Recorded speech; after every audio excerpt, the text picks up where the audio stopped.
Well, there's one thing I forgot to finish up about probability, so let's do that now.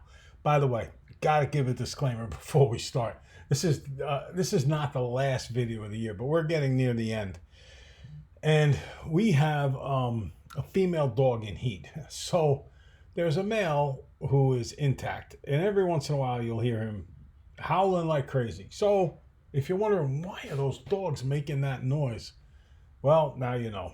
Okay. First question, if the probability that it is going to rain is 0.7, what's the probability that it will not rain? Let's think about that. What's the probability it will not rain? Well, some events in this world are either or. By that I mean it's either going to rain or it's not going to rain.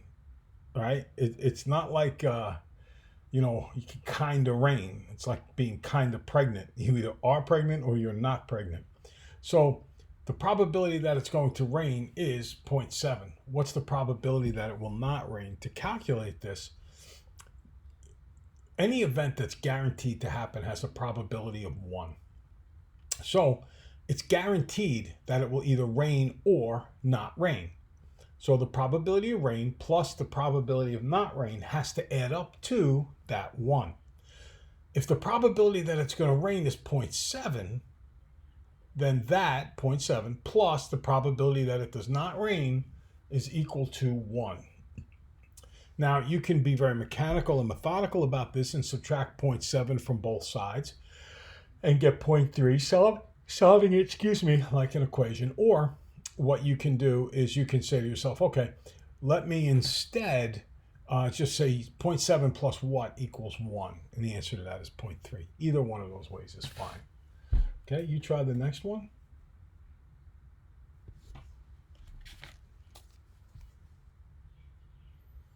Okay, in the Stanley Cup playoffs, you either win or you lose.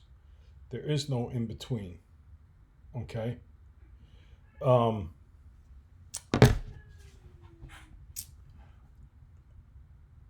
Because of that, the probability of winning plus the probability of losing is 1.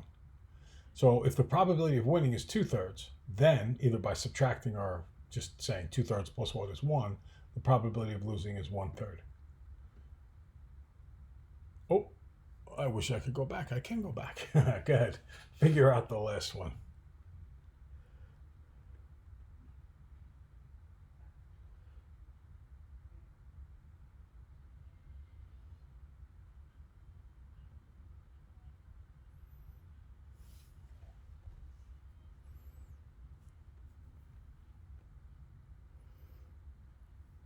Okay, so look, a seed either germinates, which means it grows, or it doesn't grow. So if the probability that it does not grow is 0.15, then what's the probability that it does grow? Well, it either grows or doesn't grow, so they have to add up to 1. Subtracting 0.15 from both sides, you get the probability that it grows is 0.85. All right. If the probability that Michael Jordan scores on a free throw, swish, is 9/10, what's the probability that he does not score?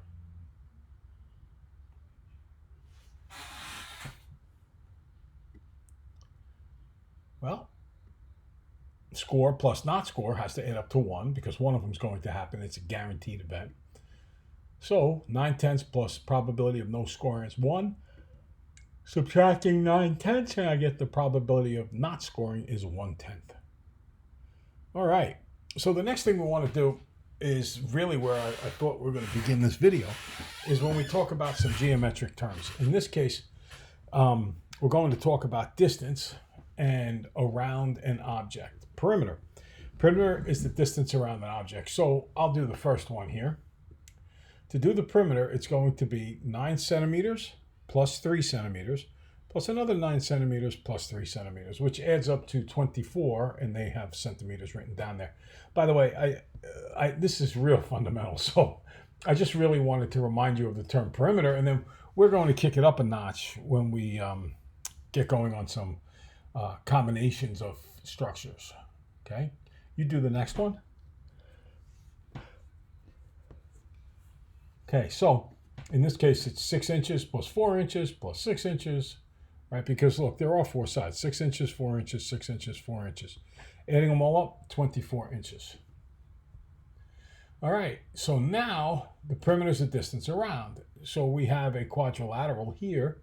Find the perimeter of that figure.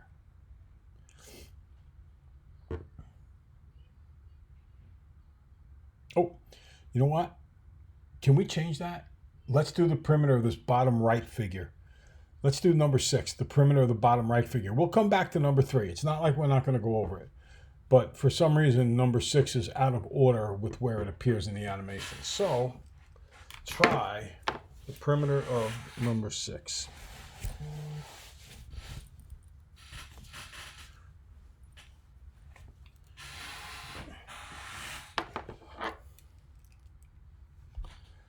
Okay, so if I add up all those sides, it's 3.2 plus 2 2.5s plus 2 6.4s, and altogether that's 21 centimeters. Whenever you have perimeter, it's always going to stay centimeters or stay meters or stay millimeters because it's the same kind of unit. If I add $2 plus $3 plus $3 more, I get $8. They don't suddenly change. Likewise, if I add centimeters to more centimeters, I'm going to get centimeters. Okay, now we're going to have you try number 4 because this is in a very strange order. But number 4 up here, the triangle. Find the perimeter of that triangle. In fact, do all 3 of them. I'm confident you can do all those perimeters. And then the order they come up is the order they come up.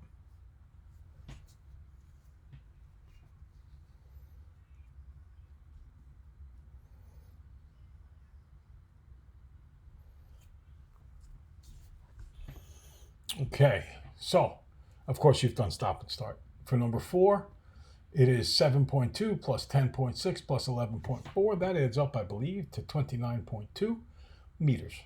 Remember, they gave me the units right here with the meters. Okay, the next one we want to take a look at is bottom left, number 5. That would be 4.3.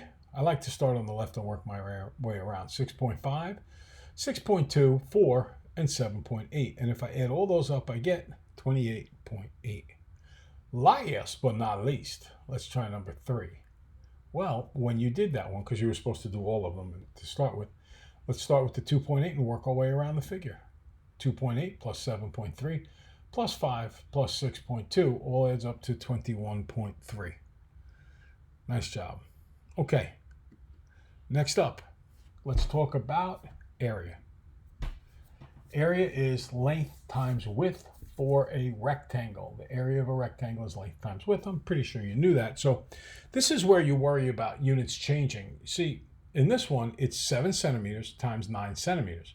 So the 7 times 9 is 63. That's pretty straightforward. But how come the centimeters are squared? Well, if we were to do 5 times 5, wouldn't that mean 5 squared? Or 10 times 10, wouldn't that be 10 squared? So centimeters, and doesn't x squared mean x times x? Anything times itself is that thing squared.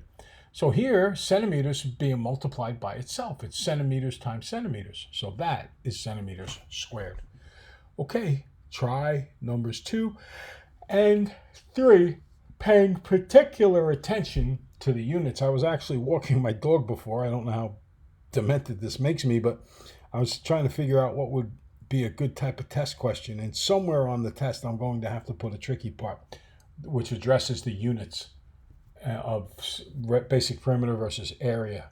So let's hope you are able to get that here, and maybe even volume. Go ahead.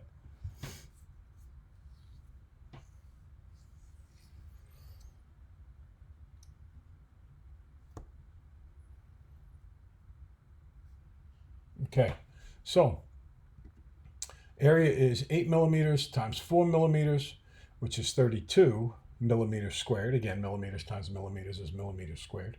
And for number 3, 6 kilometers times 3 kilometers is 18 kilometers squared. All right. So we've got the area of a rectangle is length times width, but rectangles are not the only figure in the universe. Another one is triangle. So here's a little mix of triangle and area of rectangle problems. I think you can do the area of the triangle without me giving you an example because A, again, it's pretty basic. And B, the formula is right there for you. If you make a mistake, we'll certainly catch it when we go over number 2. But go ahead, try all 4 on this page. Stop and start, of course.